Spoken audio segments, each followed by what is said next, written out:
Everyone can hear me okay? This is my new computer, so I'm still learning.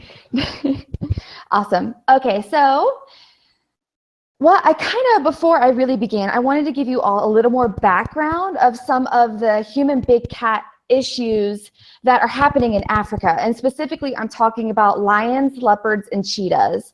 So I learned a lot this past summer. I went to Africa myself, and I went to Namibia, and I studied big cats there. And it was one of the greatest experiences of my life. I learned a lot. But while I was there, I learned a lot about what they're actually facing and maybe more ways in how we can actually help them. So as with tigers, big cats in Africa are experiencing increasing human population, which is totally devastating their habitats, which as the tiger is facing as well. And it's a major, major issue. And so with that, we have less land for them to live on. They can't get enough food. It's a big problem. Also, increasing climate change has increased droughts majorly in Africa, and it's becoming much more incredibly hard to raise livestock to adulthood. And this is having a major effect on the farming community. And I don't know how much you all are aware of farming in Africa, but it is the base of everybody's lives. Everything revolves around farming there. Farmers are incredibly close to their livestock. A lot of them actually feel it's part of their family, and it also creates social standards. So not only is it a livelihood, it is their social life. How much cattle you have determines how highly you rank and around your peers. So that is huge as well. And since the increasing climate change, it is getting harder to raise livestock to adulthood. It's also having a great effect on the natural wildlife there. So it is becoming incredibly hard for a lot of the big cats to find enough prey. So then they are turning to taking out livestock, which is having huge conflict, obviously, with farmers. And so then they're being depleted because all this retribution to all the animals, the big cats, that can't get enough food. And then they're also being poached for the illegal wildlife trade, as with tigers, which is super sad. So then it goes on to, how do we mitigate this problem? And in my experiences, I think one of the best ways we have is actually ecotourism in citizen science or education-based programs. So citizen science, I'm sorry, let me go back. Ecotourism is vital for conservation today because it stimulates local economies by bringing in tourism dollars, which is huge. This is a source of income outside of farming and poaching, which is massive. It gives locals a steady income, like I just said, outside of farming and poaching. It also creates steady jobs and a higher level of training, which a lot of Africans don't have access to. And it educates tourists on wildlife and conservation issues outside of their everyday lives. So obviously, mountain lions in America do not have the same problems as in Africa. So it just really exposes people to new and interesting conservation issues. And then, of course, education. Education is huge across all fronts because the more you know, the more you care, and the more you're likely to take conservation action. So with all of that background, I want to get into my really, really cool project I'm working on. I named it Project Big Cat Citizen. And to give you a little more background on how it developed is I met Bill Given, who is owner of The Wild Source, is based out of, I'm in Colorado right now. It's based out of Golden, Colorado. And it's a high-end safari company. But what's really cool is Bill is actually a lion researcher, and he is doing groundbreaking lion work in Botswana. So I immediately connected with him. I was like, this is awesome. I got to get to know this guy. And what's even cooler is all of his wildlife guides are wildlife biologists as well.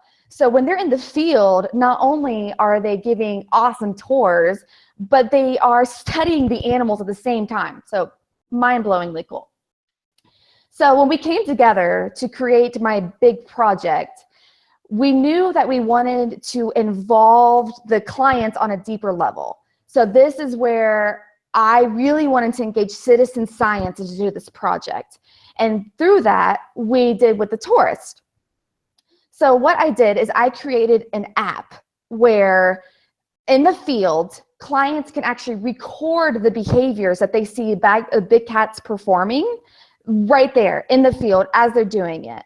And which is incredibly cool because now they have moved beyond just a simple observer and they're now a researcher. So they are now taking in the information. They are really paying attention to what these big cats are doing and why they're doing it. So this is so cool. This is so cool. And what's even cooler, so citizen science, there has been a lot of arguments against it because since the citizens are not as trained as the researchers. Okay, hi. Hi. I had a problem connecting because I've never used this before. So just you'll have to give me a little bit of guidance how you want to go forward with this. Yeah, hi, Dr. Crunt. Thank you so much for joining us and getting through the technological barriers. Yeah. Well, we were just having Brooke discuss a little bit. She is doing a citizen science app in Africa with big cats. So she was talking a little bit about that. But now that you've joined, we would love to hear from you.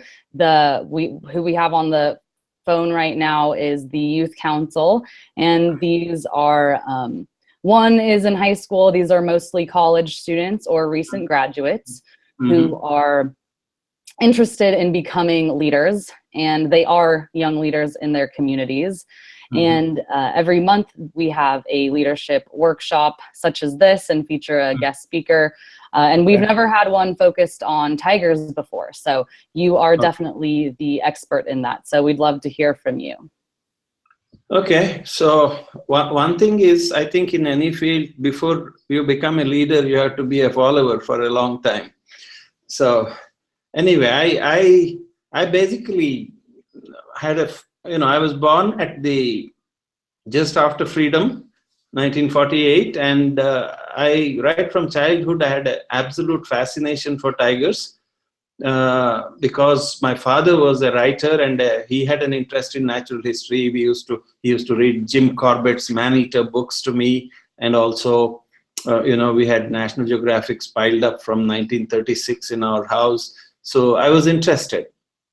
But at that point in time, the situation for real tigers, I was born in a place called close to Mangalore, which is on the southwest coast of India. There's a massive long range of mountains called the Western Ghats, which is today the largest wild tiger population in the world.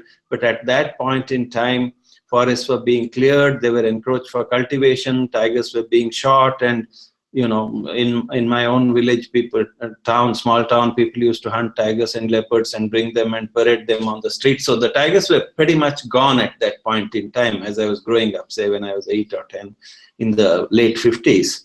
So I was pretty unhappy about it, but there wasn't much I could do. So I picked up bird watching and I started watching birds quite avidly from the age of 8. And I wandered the forest in my teens, and I found everything was being destroyed. So I was pretty dismal at that point in time. And when I came out of school in 1964, I had to pick a career, and there were no careers in wildlife at that point in time in India. So I ended up going to engineering school, which is what middle-class kids with good grades did, was to go to either medical or engineering college, because at least you earned a reasonably decent income, and heavens blessed you, you ended up migrating to America and staying there. That was the model for my generation. Most of them did that. So I joined engineering school, and this was in 65. My father used to subscribe to Life magazine, which was a large format Time Life pictorial magazine. And in that, I saw an article by Dr. George Schaller, who worked for WCS, Wildlife Conservation Society, where I work now. And he had come to India in 1962 to do the first study of wild tigers in India. That was the first ever scientific study. People had shot them and written books about them. There were hundreds of stuff ranging from Kipling to Dunbar Brander to all Jim Corbett, but there was nothing scientific. And Schaller brought this lens of science to the study of tigers, and that 3-page article opened my eyes. It was like having a cataract operation, as I say, you know. I said, this is how you should really understand tigers. Bring the filter of science and ask the right questions and get quantitative answers and things of that sort. So a kind of a dream was generated in me, although I was in engineering, saying that I eventually want to study tigers, want to be like Schaller. This was kind of there. It took me 5 or 6 years to complete engineering, and I was completely disinterested. I used to cut classes and wander in the forests and seeing all the wildlife vanish, and it wasn't a, you know, I wasn't a good engineer. Anyway, I ended up doing my engineering, then took a job in the Robert Bosch Corporation as a process planning engineer in Bangalore. But that was also like a concentration camp. So I started going out on my motorcycle. I had started going out from the 60s to the forest, and in the early 70s, I saw a change. Indira Gandhi had come to power, and she had put in very strong laws to conserve forests. And those early generation of foresters were very dedicated, and they really wanted to implement the laws. They weren't much interested in wildlife. They were interested in logging. But whatever the law was, they were interested in implementing it. So the first sanctuaries were established in the 70s, 74, 60 to 70s. And Nagarhole was a favorite place for me. There were 3 places that I kept going back to. One was Nagarhole, the longest, then Kudremukh, which is a mountain next to Mangalore, which is a tropical rainforest. And the third was Bhadra, which is north of Nagarhole, which is a spectacular area within almost like a crater. So I kept going there, and I saw these places coming back gradually as the protection kicked in. There were a lot of problems. There was logging, there were people inside hunting, but with all that, the protection started, animals started coming back. So with the return of the animals, my own aspiration to move away from engineering also increased. So I was selling farm equipment at that time, spending a lot of time close to the forest and going into it.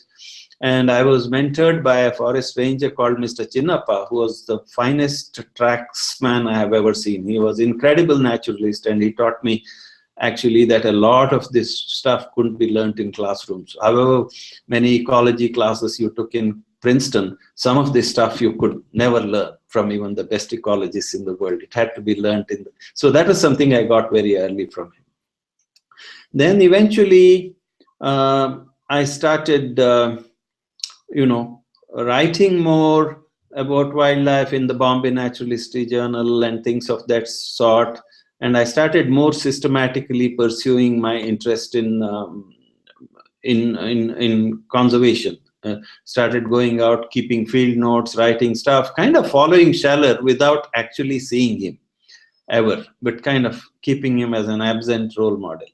So this, I ended up in 1983 to go to a conference in Bombay, which was the centenary conference of the Bombay Natural History Society.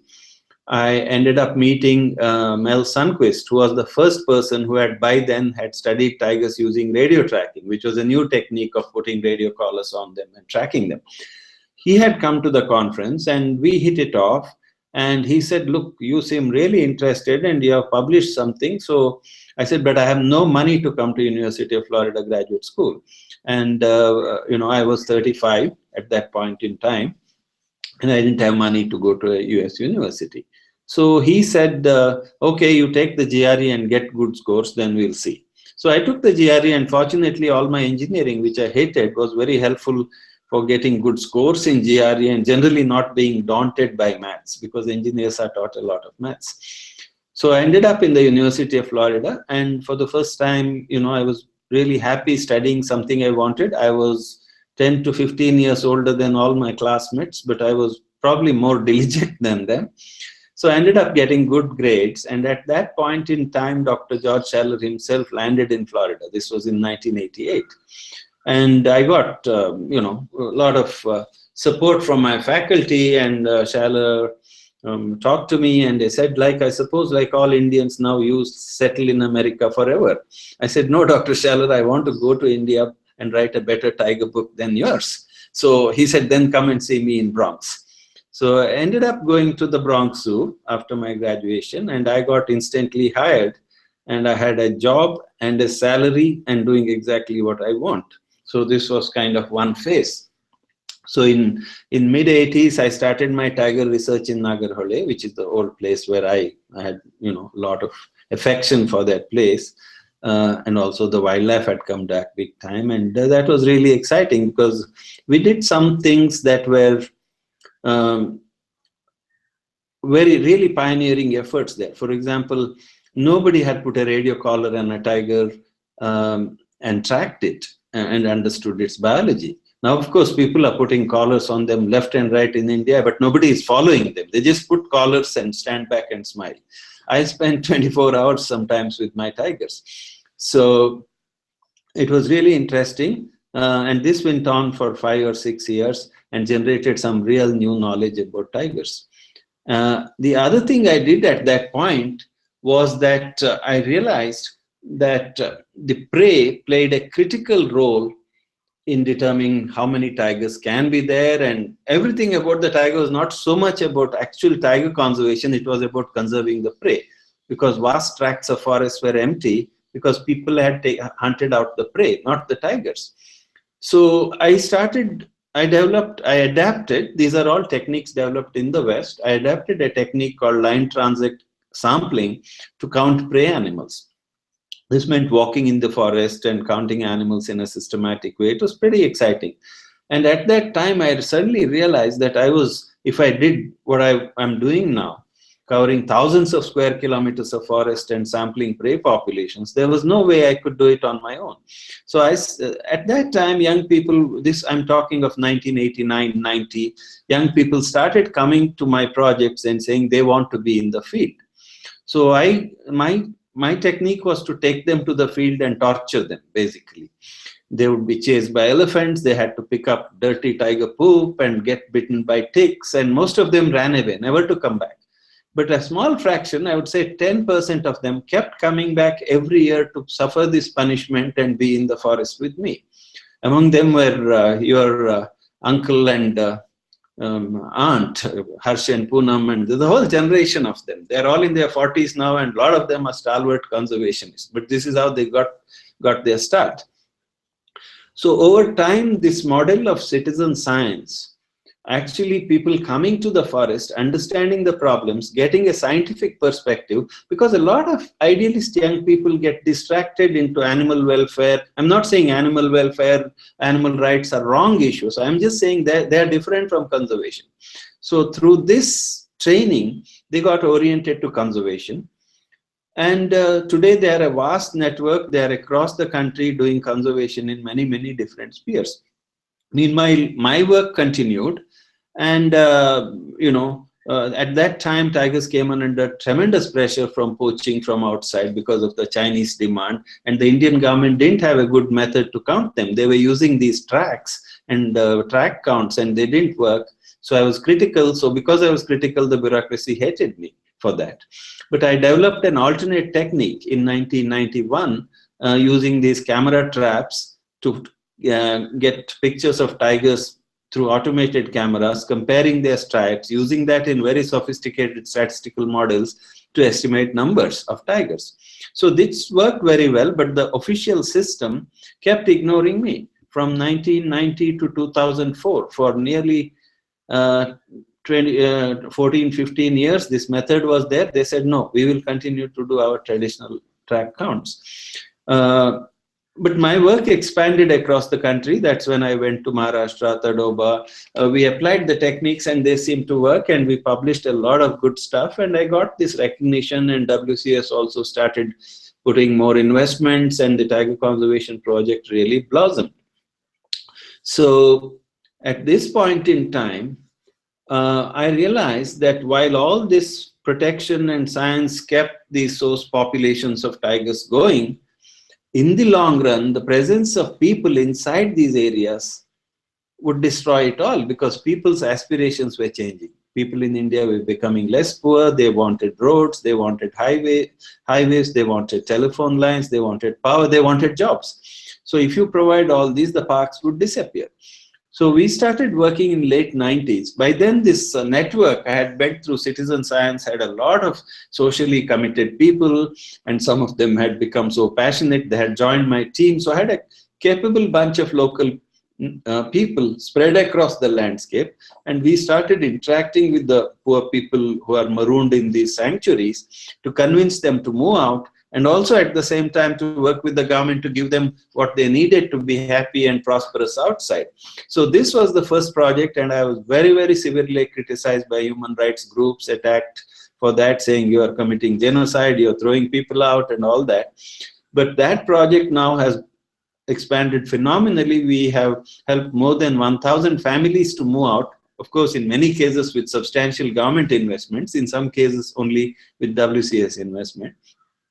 So that's become an official model. Now the government of India is encouraging it, and where people committed to it are involved, it is working really well. In some places where the bureaucracy messes up, of course, it's failing.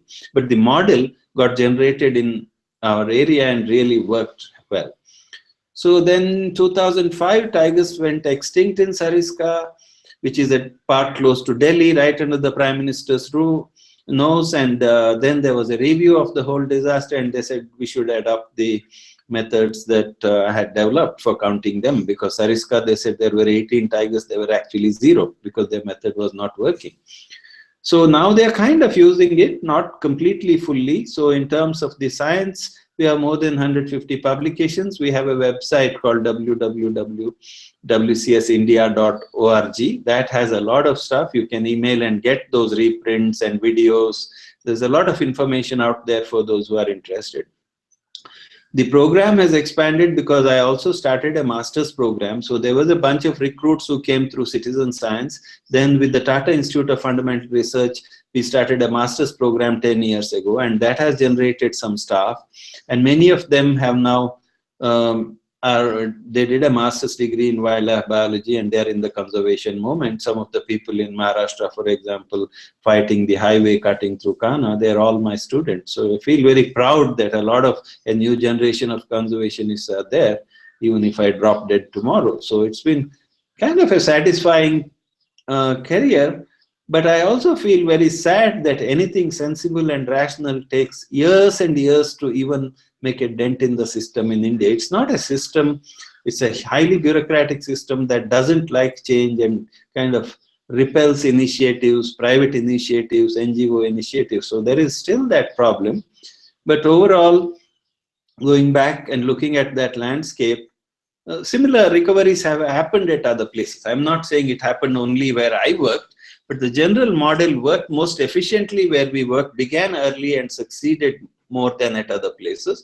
Then rest, depending on how the government officials and the local NGOs have interacted, it has worked very well in some places, not so well in other places. But if you look at the big picture, in my landscape, where I was saying there were less than 50 tigers, now there are more than 500 tigers, and there are probably 2,000 to 3,000, close to 3,000 tigers in India now, which is actually, in my opinion, better than any other country has done.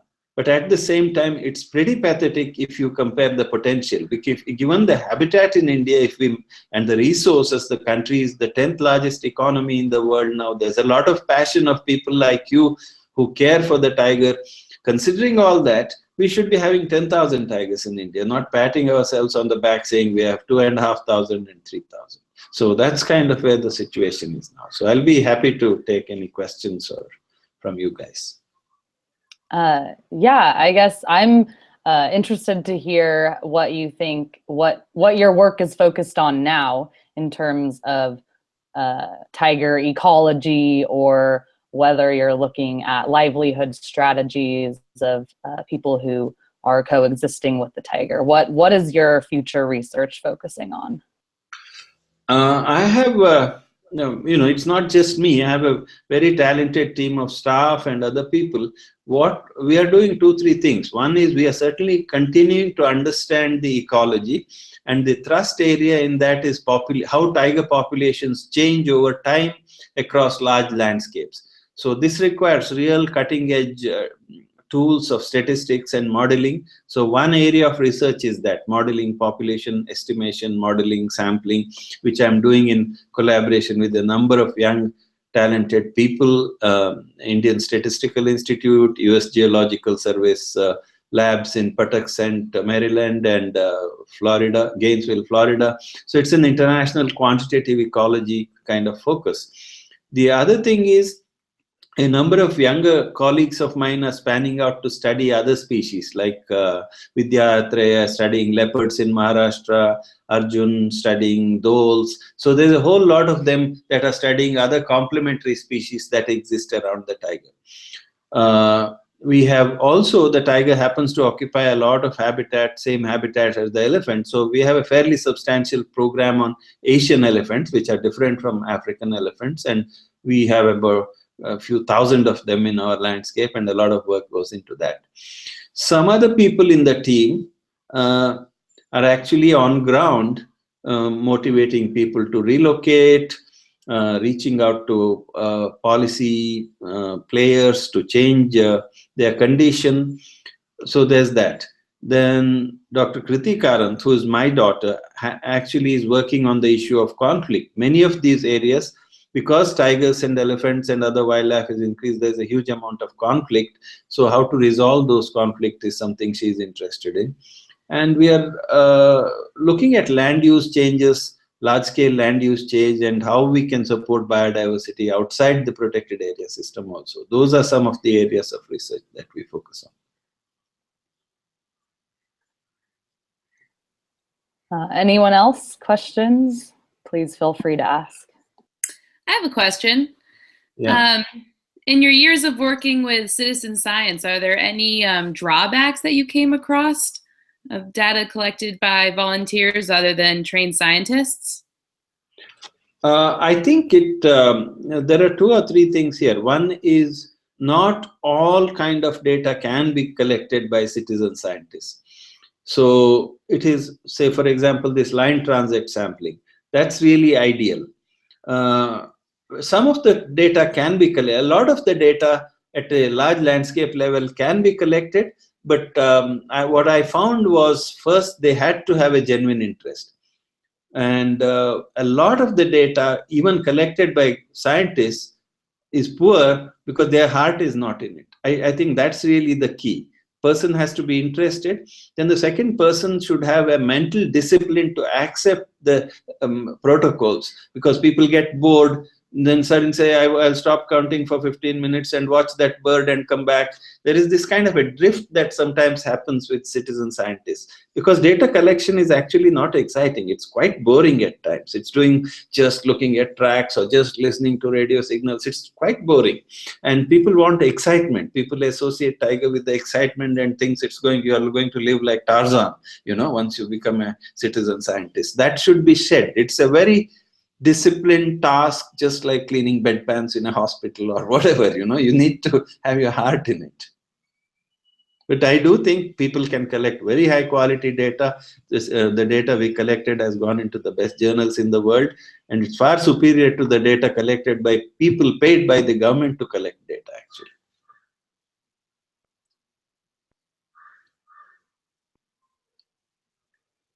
Anybody else? So what has been like the biggest lesson that you've learned being involved with tiger conservation? It doesn't necessarily have to be I'm not looking for something that pertains to science, but something that's really resonated with you over the years. What I have learned? Yeah. What I have learned about tigers or about tiger conservation? About conservation in general. Yeah, okay. I think conservation is a very broad category. So there are many species which will survive even if we don't make conservation efforts. These are species that can thrive in the company of man and human-dominated landscape. But there is a subset of species in which I will include the tiger and elephants and creatures like that, which need very, very special focused effort.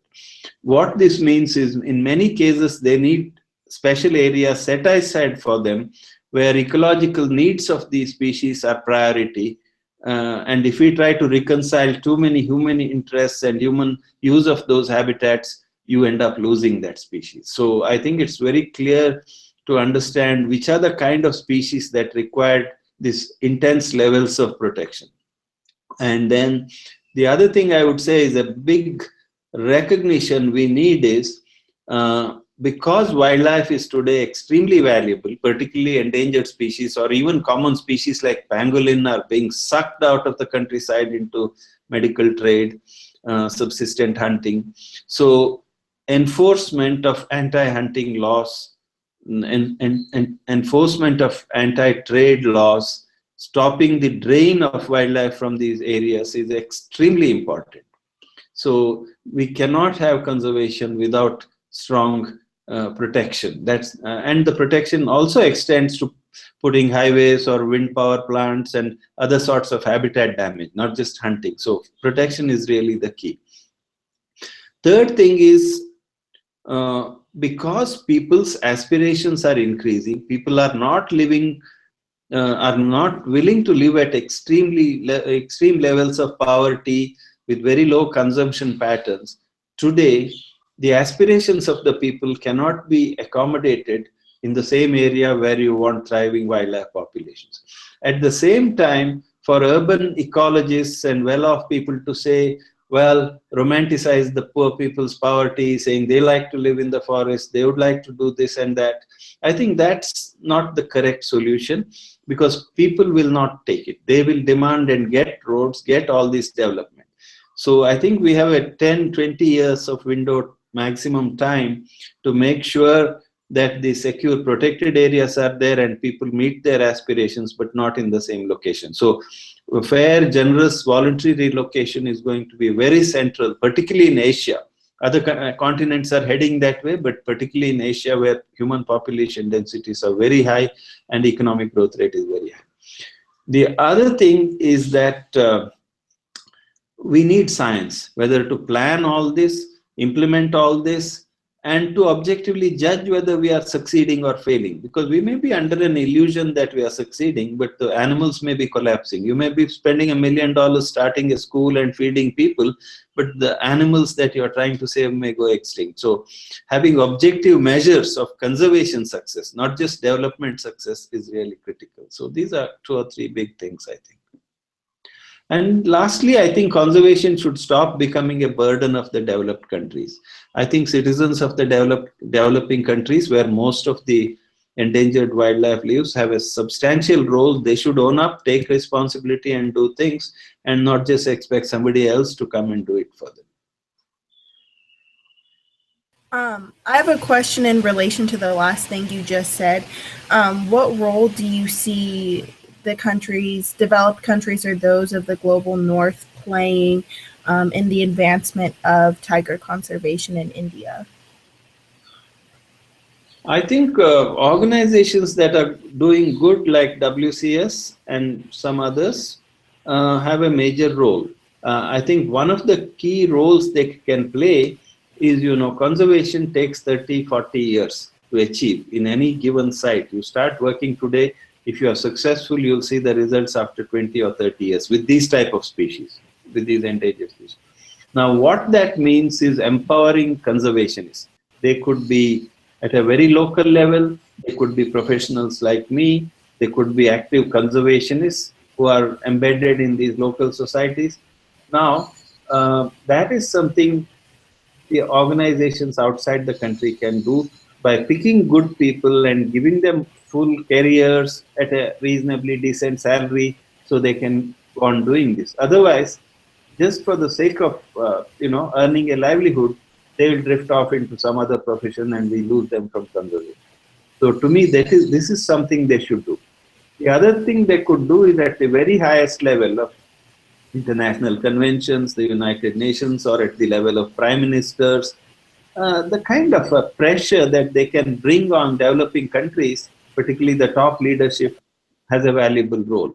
because many of these developing country leaders are aspiring to be developed countries, and they kind of want to emulate America or Britain or Germany. And if the top level people there are saying conservation is important, you do something about it, then they, it's rather than in addition to local nationals saying it, they are saying it has an impact. This is clear in the case of China. All the criticism of the wildlife trade, slowly now the Chinese government is really moving around to doing something about it. So they can play that role. They can certainly fund projects, and particularly careers of people, because it's very hard to find decent jobs in these countries in conservation. So that's something they can easily do. My question is sort of moving away from specifically India, but what is the conservation climate and status like in Bhutan and Myanmar? That have typically not been seeing a lot of conservation efforts. I would say if you look at India, it's way ahead of the curve in terms of, because it had a middle class, it had this, it's a middle class that lobbied for conservation in India in the 60s and 70s. So India is ahead of the curve, possibly followed by Nepal because of the huge American influence in the 70s. They have good conservation. Bangladesh, Sri Lanka, these countries have a reasonable ethos of conservation. But when you go to Southeast Asia, the basic tolerance for wildlife is very low, although many of them are Buddhist countries. Everything is hunted and eaten. And the situation is pretty grim right across. Among those countries, I would say Thailand is way ahead of the curve compared to the others. They have some good protected areas. They have a strong middle class interested in nature.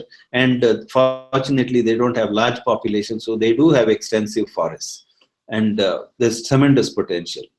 Indonesia is another country which is a bit messy, but there's a strong NGO community putting pressures on government. Particularly, I have a lot of hope for Indonesia. Malaysia is rich. It has the money. It has a conservation ethos emerging, but it doesn't have free press, and it has a lot of other problems. So it's kind of slightly, I would say, behind these two. But Myanmar, Cambodia, Laos, we have a long way to go. Everything is being hunted out, removed, and it's not easy to change these things, particularly where poverty is high and governance is very poor. Anyone with a last question for Dr. Karanth? Not to take up too much of your time, but you just brought up money, the financing. Do you feel how much does the weight of money play into the role of conservation? Because as you mentioned, the poorer countries, it's more of a beneficial to do the traditional Chinese medicine. How do you change that mindset, or to valuing the animals? I was just seeing your advice on how we can change that mindset and make it more valuable to them to do ecotourism versus hunting them for skins or something. I think there are two aspects to it. As you rightly point out, economics is at the core of it. If you can create an economic solution, then your options for dealing with the problem enlarge greatly. So, but this requires a lot of effort, because economics is, even big country economics, people are not able to manage. I mean, economics is a complicated thing. The second thing is cultural change. See, when I was growing up in the same landscape, hunting, there were two reasons why people hunted. One was protein. Basically, people lacked protein in their diet, and they went and shot or snared or trapped anything that had, even a civet would be killed and eaten because it brought in protein. The other reason people hunted was social. It was a cultural thing. You went out, it was a form of entertainment, social interaction among men. It had a culture built around it. Now, what I have seen change is, because economics has changed, people's incomes have rapidly increased. People are getting protein from domestic animals like farmed chicken. So that whole driver of hunting has gone away, then because of media, because of television, because of increased incomes, electronics, TV, culture has changed. A lot of people don't go and hunt because it's fun to hunt. It's not actually fun. It's hard work. People are sitting and watching cricket matches or Bollywood films instead. So, some of the cultural changes bring us closer to conservation. I'm seeing this in China. The younger generation of Chinese, every young Chinese person will have 3 electronic devices plugged in, 1 to the mouth, 2 to the ears, and then looking at something in the hand. But they are a different generation. I think even this traditional medicine, for example, ivory ban, all these were facilitated by internal Chinese younger people, professionals, middle class, saying, this is all not interesting. We don't want this. We are not some primitive culture.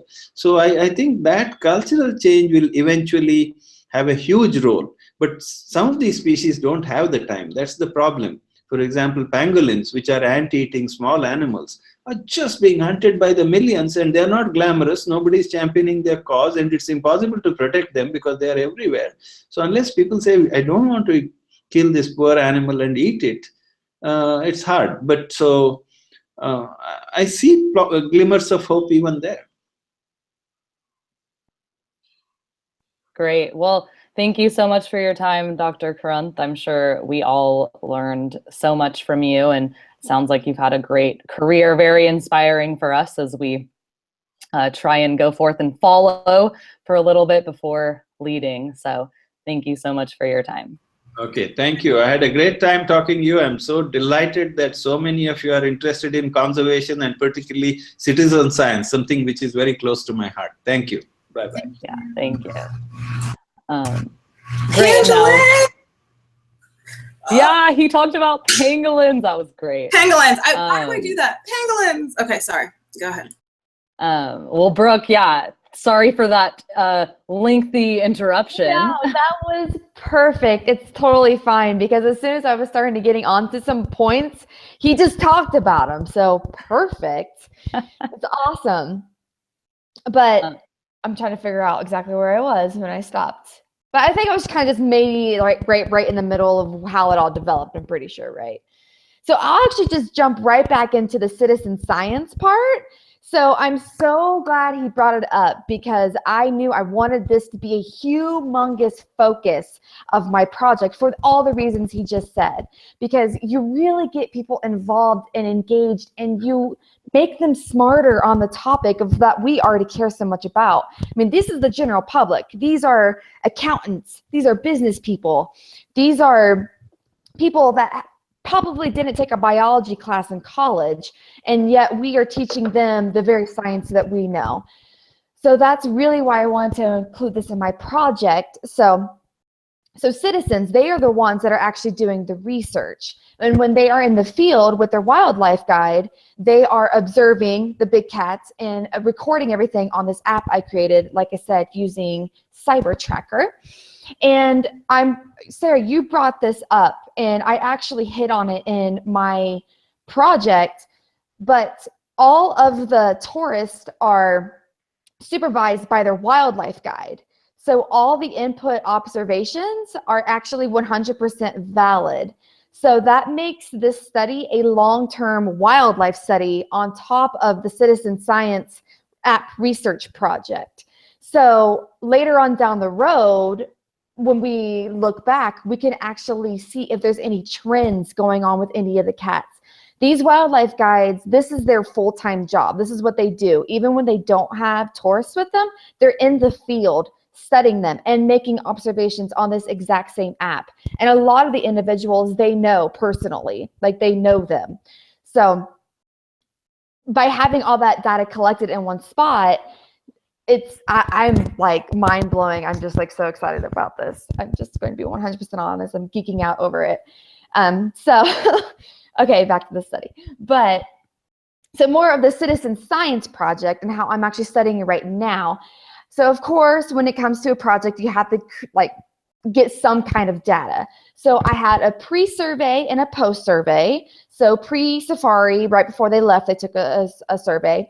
And then whenever they came back, they took a survey. And I wanted to make sure that they stayed really short, because who wants to do a lot of homework before you go on an epic adventure? So they're like 5 minutes long. So I tried to get as much information in the shortest window I had of their attention span possible. And then one way I'm seeing if this inspired them to get into big cat conservation, I am seeing if they will upload or send us their cheetah photos to test Wild Source's cheetah identification program. WIPBIL has had very little engagement in this program, so a statistically significant increase in engagement could possibly show a correlation with the citizen science project of this. And then I will be sending a follow-up email a few months after their safari to see if it possibly inspired them to take action long-term after their safari. So now that they're home, they're back in their everyday lives, are they still inspired enough to do something for big cats? So my results so far, I've had some pretty freaking cool results so far. I'm not gonna lie, it's awesome. So all of my guests so far have reported an increase in big cat knowledge, which, as we explained earlier, is huge. And what's interesting is all of them had previously been on an African safari before. So they've already seen all these big cats. They've already done this, but the only extra layer is they were citizen scientists this time. And they said that they've learned 1 or 2-fold more what they knew before. What's really cool, and for us in the conservation field, so as I explained earlier, I know ecotourism is probably one of the best things that we have to help our big cats. And most guests said that they would pay more for a safari whose extra revenue went directly to big cat conservation, which I already have ideas about this because I think this is awesome. We already have proof that people would pay more to give like just a little extra money to help big cats. And then what else? All agreed that participating in the citizen science aspect of my project enhanced their safari experience. So this might actually have bigger impact on ecotourism in general. So if every single safari tourist had a safari business had some type of research engagement into their guests, just imagine how many more citizen scientists we would have, how many more educated conservationists we would have on this earth. So I'm really excited about that. And then I really wanted to share one guest story because they have gone above and beyond. This one guest has gone so far as they have donated money to the Wild Sources Research Fund. Before they even left the country, they gave all of their lion photos to their wildlife guide to help his research. And the same person is already also incredibly involved in becoming in big cat conservation groups. And what's even more interesting is before this person left for Africa, they did not know or agree that their safari helped big cat conservation at all. So by going on this and participating in big cat science, their mind was open to how they are actually a bigger part of the bigger picture. So that's what I'm working on right now. And this project will be going through to probably March or April-ish, because I have a publishment requirement that I have to do. So I'll probably go on through that long. So that's the actual project. But I think one really big thing I also wanted to share as well is the challenges I faced, because it's always really fun to talk about the results, but it was actually really hard to get here. And I really wanted to share with you all some of those problems. It's real science. It wasn't all rainbows and candy developing this thing. So first was technology. So my project was actually supposed to launch in June. So around June 15th was a date that we had set. And for some reason, oh my gosh, I spent so much time. I made this beautiful app with CyberTracker. But when I finally got it to Bill and we finally got the tablets, when we tried to upload it, a CyberTracker apparently released a new version of their software that wasn't compatible with their old apps. And I didn't know, there was nothing on that. So I spent, I don't know how many months trying to figure out why my app wasn't working, why is it wasn't going on the tablets, why it was working on my phone, but it wasn't working on the others. And then to add on top of it, Bill was traveling during this time. He went to Africa maybe twice during this whole time. And I went to Africa as well during this. So there was very limited communication during this disaster. And also it was during peak safari season, because I was supposed to be collecting data, which makes sense over the peak safari season. But since everything crashed and burned, we were so busy that it was really, really, really, really hard to relaunch the project. But about 2 or 3 months later, the project is launched. It is working right now, and I'm finally collecting data. And even though my sample size is way smaller than it should be at this time, I've already collected some really, really cool results. So that's kind of my project in a nutshell. Well, that's awesome. I mean, it sounds like everyone goes through barriers to success. We just heard you know, with the technology, and you have setbacks, but you get through them. And even with Dr. Karanth, you know, he started his career in engineering, and he had this slow but steady dream to save wildlife. And he was persistent and passionate about that. And that's sort of how he got to be successful. So I think overcoming barriers and setbacks is a common theme among people who actually complete and do stuff for conservation. So real quick, I know everyone's anxious kind of as our time winds down, but what I kind of also wanted to brainstorm with you guys, any sort of technology endeavors or some citizen science projects maybe that you guys have heard of for other species in other parts of the world that you think may apply to tigers. Real quick, for me, I'm really excited about the potential use of bioacoustics as a way to monitor tigers. A colleague of mine recently, she works at a bunch of zoos in the United States, and she's proven that you can identify individual tigers by their vocalizations. So camera trapping has been a pretty big method of identifying individual tigers, so you can make these population models. But bioacoustics is kind of this new method that is not tried, but it could be potential. So that's something that I get really excited about. So I'm going to throw it out to you guys to throw in any cool new ideas that you might have. Audubon Christmas bird count happened for 108 years. First citizen science project. If you guys like birds or just want to go outside for a day, that's a 100-year-old tradition in the Western Hemisphere, going out after Christmas and identifying birds in your local area. It gets submitted to the Audubon, and they go out and they collect it, and that's given us a census of the birds and the migratory things, which is something they should do in India. There's so many cool birds. Yeah, Nikhil, is there anything like that right now? No, I don't think so. I don't think so. Yeah. Huh. Yeah, that would be cool. There are beautiful and a lot of different birds there. So. Yeah. What they recently started doing in India is they have the software that takes your camera trap photo, and it recognizes the stripes on the tiger from the side, and it can like automatically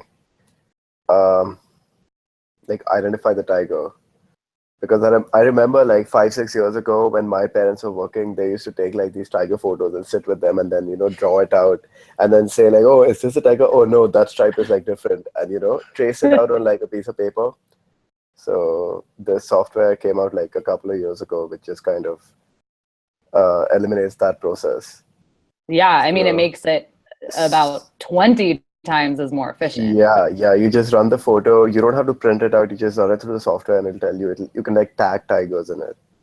So that was one thing which I heard about, which is being used. Wow. Mm-hmm. Anybody else with some cool citizen science or technology projects?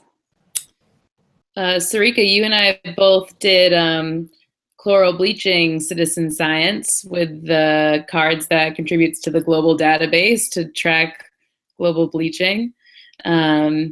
I also did my directed research project as a citizen science project, and it was kind of a little bit different. Rather than having citizens collect quantitative data, which is how it's typically done, we were trying to collect qualitative data to establish a baseline of what climate was like on South Caicos, back 30, 40 years ago, before it was being tracked in any kind of like technological way or even quantitative way. Instead, we were talking to local people about an increase in frequency or intensity of storms that they've seen, or how have sea levels changed from when they were a kid to where it is now.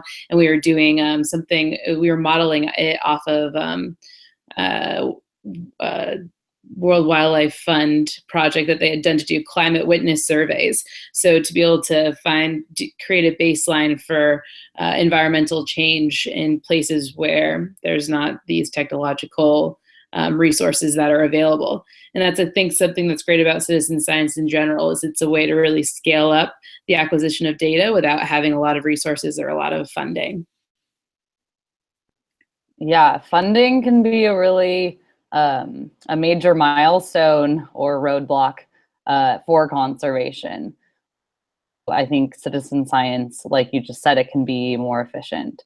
And like Nikhil was saying, that new software, I mean, that takes somebody's time, and they can spend, instead of 10 hours looking at photos and matching stripes in the field, just collecting more data and putting out more camera traps. So that's awesome. Well, our time is up, and I appreciate everyone joining tonight, especially with the last minute time change and everything. We will not have a workshop in December.